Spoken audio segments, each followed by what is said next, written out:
informasinya belum ada. Bapak silakan ambil kiri ya.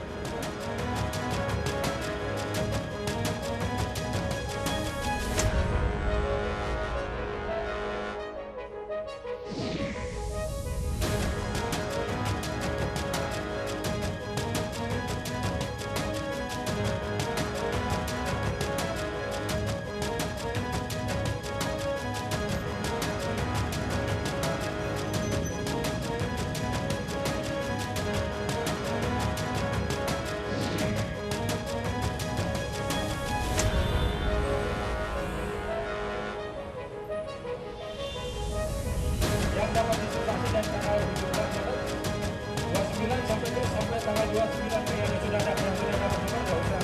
Yang belum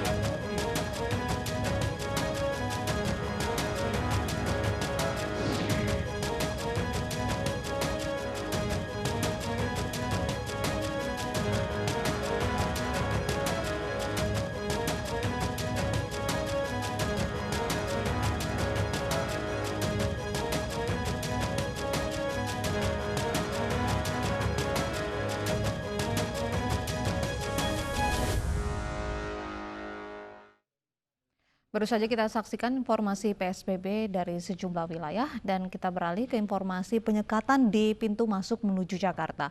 Bagaimana kondisi terkini di pos penyekatan sejumlah pintu masuk menuju Ibu Kota Jakarta? Sudah ada rekan kami Yosefina Damaris di Tol Jakarta Cikampek kilometer 47 Karawang dan Vito Erlangga di Tol Cikupa Tangerang Banten. Kita menuju ke Jakarta Cikampek kilometer 47 terlebih dahulu. Yosi, seperti apa kondisi terkini di pos penyekatan Tol Karawang?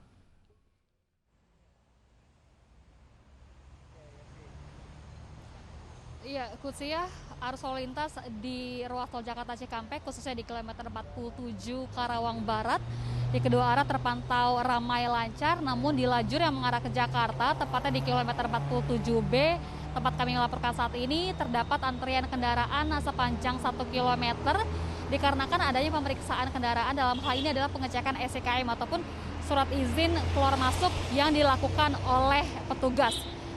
Sejumlah petugas gabungan dari TNI Polri, kemudian ada dari Dinas Perhubungan dan juga Satpol PP Provinsi DKI Jakarta saat ini tengah melakukan operasi SIKM untuk memastikan bahwa setiap pengendara yang melintas ini mengantongi SIKM sebagai persyaratan untuk memasuki wilayah DKI Jakarta. Ada 3 lajur yang difungsikan, Abraham dan juga Kutsia. Yang paling kanan diprioritaskan untuk kendaraan bermuatan berat ataupun besar seperti angkutan logistik dan juga kendaraan darurat, ambulans dan juga mobil pemadam kebakaran dan kendaraan dinas yang bisa langsung untuk melanjutkan perjalanan. Sementara untuk di bagian tengah dan juga paling kiri diperuntukkan untuk kendaraan pribadi dan juga angkutan umum seperti ELF dan juga bus. Ini yang akan diperiksa oleh petugas begitu. Data yang kami peroleh dari pukul 8 hingga pukul 16 waktu Indonesia Barat ada sebanyak 903 kendaraan yang harus putar balik dikarenakan melanggar begitu, tidak mengantongi SIKM. Sampai dengan saat ini pelanggar masih dominasi oleh kendaraan pribadi yang jumlahnya sebanyak 851 kendaraan pribadi, sementara 52 sisanya adalah kendaraan jenis ELF dan juga bus begitu. Sangat disayangkan karena ada kenaikan 3 kali lipat dibandingkan hari kemarin yang diprediksi bahkan sebagai puncak arus balik mudik 2020 sebanyak 313 pelanggar di periode yang sama di waktu kemarin begitu. Padahal 2 hari lagi ini berakhirnya fase ketiga PSBB DKI Jakarta dan inilah yang harus menjadi evaluasi dari berbagai pihak. Kutsia dan juga Abraham. Terima kasih Yosefina Damaris dari Karawang. Kita akan menuju ke Cikupa, Banten bersama dengan Vito. Bagaimana pos penyekatan di Tol Cikupa? Ya, baik AB, Uci, dan pemirsa, dapat kami laporkan suasana terkini di Tol Cikupa, Tangerang, Banten, tepatnya di kilometer 31 di gerbang Tol Cikupa. Arus lalu lintas pada sore hari ini terpantau cukup padat begitu. Kepadatan sendiri dimulai sejak pukul 15.00 waktu Indonesia Barat dan memang selain dikarenakan adanya kenaikan volume kendaraan yang melintas di kawasan ini, kepadatan juga dikarenakan adanya penyekatan kendaraan dan pemeriksaan kendaraan terkait dengan kepemilikan SIKM sesuai dengan aturan Pergub nomor 47 tahun 2020, yang mana memang seperti yang Anda lihat di layar kaca Anda, sampai saat ini petugas gabungan dari Satpol PP, Dinas Perhubungan, TNI Polri masih terus memeriksa kendaraan yang masuk melalui gerbang tol Cikupa, khususnya dari arah Banten menuju ke arah Jakarta. Pemeriksaan sendiri menyasar kepada kepemilikan SIKM. Jika memang para pengendara kendaraan yang berasal dari arah Banten menuju ke Jakarta ini tidak memiliki SIKM atau tidak dapat menunjukkan surat izin keluar masuk, maka akan langsung diarahkan untuk putar balik di depan gerbang tol Cikupa. Dan sampai saat ini pun petugas dari kepolisian sudah menyiapkan satu lajur khusus untuk digunakan sebagai jalur untuk putar balik bagi para pengendara kendaraan yang tidak memiliki SIKM. Selain itu juga dapat kami sampaikan bahwa pemeriksaan sendiri tidak hanya menyasar pada kepemilikan SIKM, namun petugas juga memeriksa terkait dengan penerapan protokol kesehatan di dalam kendaraan seperti penggunaan masker serta jumlah penumpang di dalam kendaraan apakah sesuai dengan aturan PSBB, yaitu 50% dari kapasitas kendaraan. Apabila memang pengendara kendaraan tidak mematuhi protokol kesehatan, maka akan langsung diarahkan untuk putar balik menuju ke arah Banten atau daerah asalnya. AB. Baik, terima kasih Vito dan juga Yosefina atas laporan Anda. Pemirsa, jumlah pasien positif corona di Indonesia masih terus bertambah menjadi total 27.549 orang. 1.663 diantaranya meninggal dunia, sementara 7.935 pasien dinyatakan sembuh. Hasil pemeriksaannya kita dapatkan bahwa konfirmasi COVID-19 positif sebanyak 609 orang, totalnya menjadi 27.549 orang. Sekali lagi bahwa penambahan jumlah ini tidak merupakan gambaran total keseluruhan yang menggambarkan kondisi tanah air kita. Kita melihat di Provinsi Jawa Timur hari ini 213 kasus, ini meningkat dibanding hari kemarin. Kemudian Provinsi Papua juga meningkat 94 kasus dibanding hari kemarin. Provinsi DKI 60 kasus, ini kalau dibanding hari kemarin terjadi penurunan. Kemudian Sulawesi Selatan 44 kasus, kalau dibanding dengan kemarin ini adalah penurunan. Sumatera Selatan 24 kasus, jika dibandingkan dengan hari kemarin ini penurunan. Ada 4 provinsi yang melaporkan sekarang hanya ada 1 kasus positif. Dan 11 provinsi yang hari ini dilaporkan tidak ada penambahan kasus sama sekali. Saudara-saudara, yang sembuh meningkat 298 orang sehingga totalnya menjadi 7.935 orang. Kasus meninggal 22 orang sehingga total menjadi 1.663 orang. Telah 417 kabupaten kota yang terdampak dari 34 provinsi. Kita masih melakukan pemantauan terhadap orang dalam pemantauan sebanyak 48.023 orang dan pasien dalam pengawasan 13.213 orang. Saudara-saudara, sekali lagi kerja kita bersama-sama memang telah memberikan hasil yang cukup bagus. Ditandai dengan banyaknya kasus menurun di berbagai provinsi. Namun juga masih ada proses penularan yang masih terjadi. Ini disebabkan karena masih ada sumber penularan di tengah masyarakat, masih ada orang yang rentan yang mengabaikan pada protokol kesehatan dan belum melaksanakan adaptasi kebiasaan yang baru. Seorang nenek berusia 1 abad asal Surabaya, Jawa Timur dinyatakan sembuh dari virus corona setelah hampir sebulan dirawat di rumah sakit. Nenek bernama Kamtin itu bahkan menjadi seorang penyintas COVID-19 tertua di Indonesia.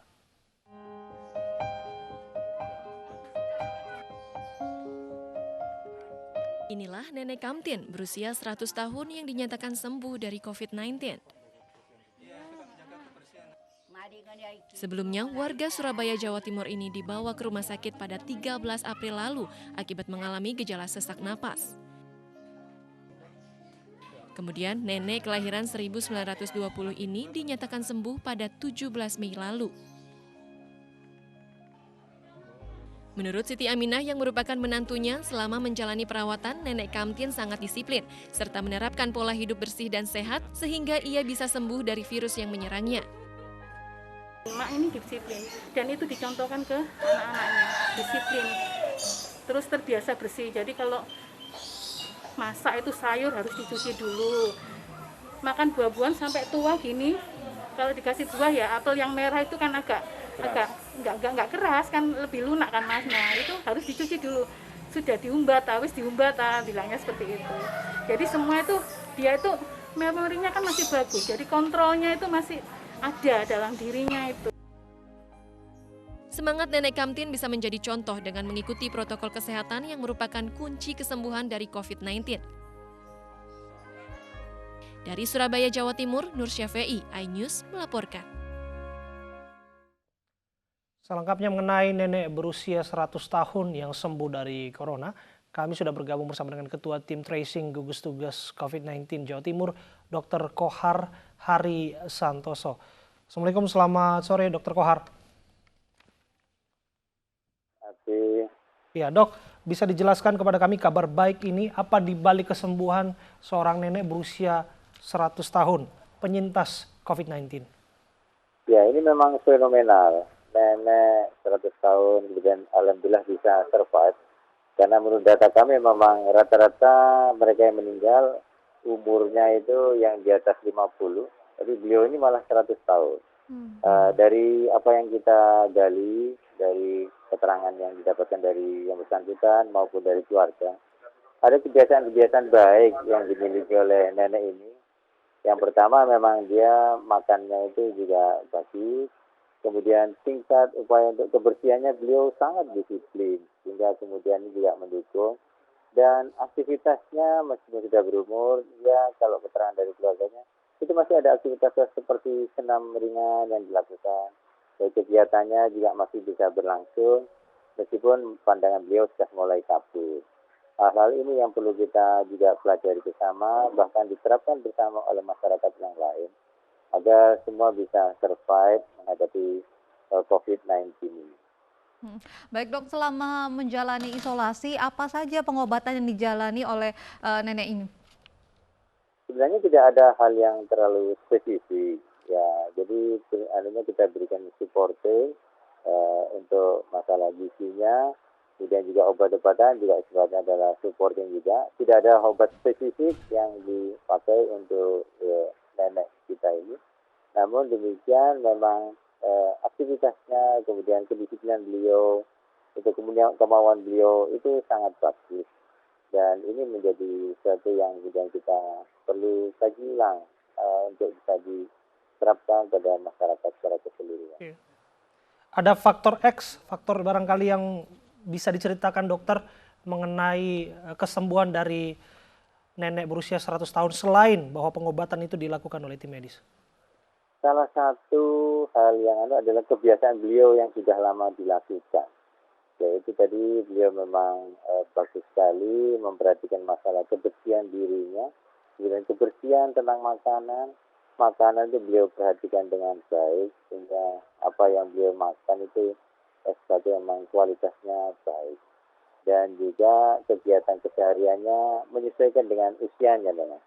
Jadi terkesan beliau memang seperti ada aktivitas olahraga ringan kalau kepada keluarga itu yang dilakukan, sehingga ini juga mempengaruhi kondisi imunitasnya. Di samping mungkin juga lingkungan yang juga berpengaruh.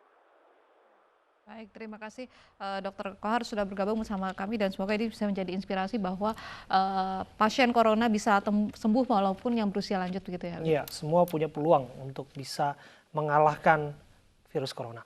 Di tengah pandemi COVID-19, siswa di Jombang, Jawa Timur hari ini datang ke sekolah.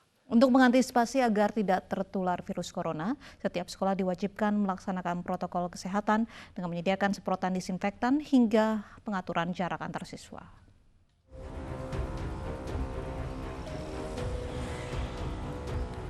Setelah sempat belajar dari rumah selama pandemi COVID-19, siswa di Jombang, Jawa Timur hari ini datang ke sekolah.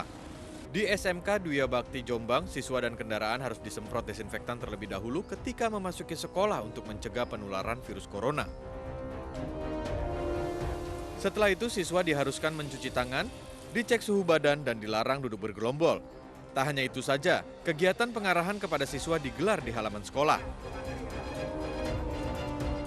Kedatangan siswa ke sekolah ini bukan untuk melaksanakan kegiatan belajar mengajar, namun untuk mengembalikan rapor dan mengambil kartu ujian. Sebab dalam waktu dekat para siswa ini akan mengikuti ujian secara online dari rumah masing-masing. Selama ini anak-anak belajar daring, belajar di rumah, tetapi pada waktu ke sekolah kita sesuai dengan anjuran SI dari Dinas Provinsi, kami melaksanakan protokoler kesehatan. Dengan protokol kesehatan yang ketat ini, pihak sekolah berharap siswanya tidak ada yang tertular virus corona. Dari Jombang, Jawa Timur, Mukhtar Bagus, iNews melaporkan. Mantan Sekretaris Mahkamah Agung Nur Hadi dan menantunya Reski Herbiono ditangkap KPK. Informasi selengkapnya kami hadirkan saat lagi.